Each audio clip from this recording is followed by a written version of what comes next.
And the towns that have been able to do the mill revitalization they're really cool. Like you mentioned, overnight.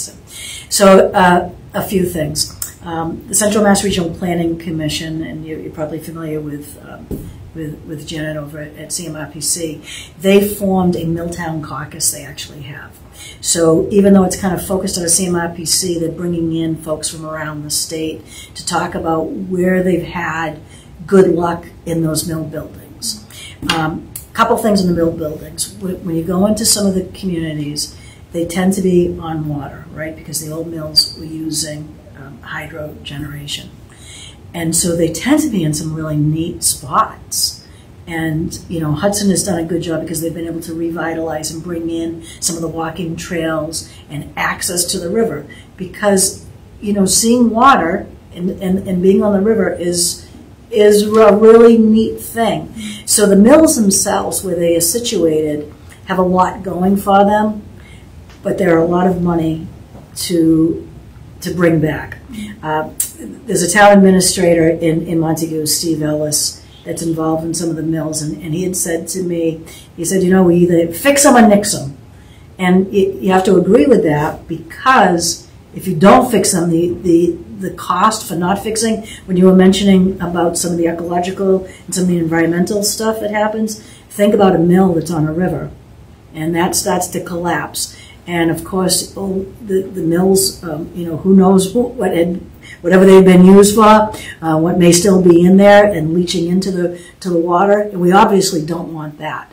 And so it makes sense for the state to want to be invested in, and I'm glad that this administration has looked at ways to revitalize these mills, to bring back, to put through the Office of Business Development, to try, and the public-private partnership. Because, you know, the state can't do it on their own. We need to work with our private partners that want to come in. And another part of that is the historical tax credits through Secretary Galvin's office and the work that has been done. And because they're pretty historical buildings and they're pretty neat.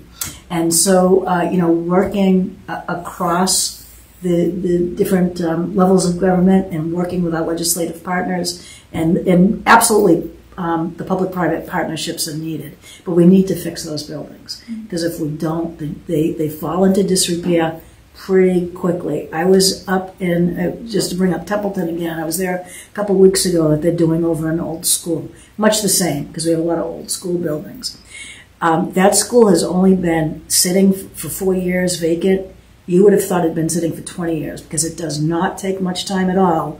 Once you get a vacant building, you know, the air, the water, the stuff that, plus, unfortunately, the people breaking in and the things that can happen with old buildings become a public safety issue, causing problems. So there's 101 reasons why we should try to get these mills back. And when you look at communities who have done a good job with it, look at Lowell for cities, right? The city of Worcester, what they're doing with the housing here, and then you look at Hudson and look at some of these other places. Mass Mocha, you look up and, you know, they've done great things with mill buildings.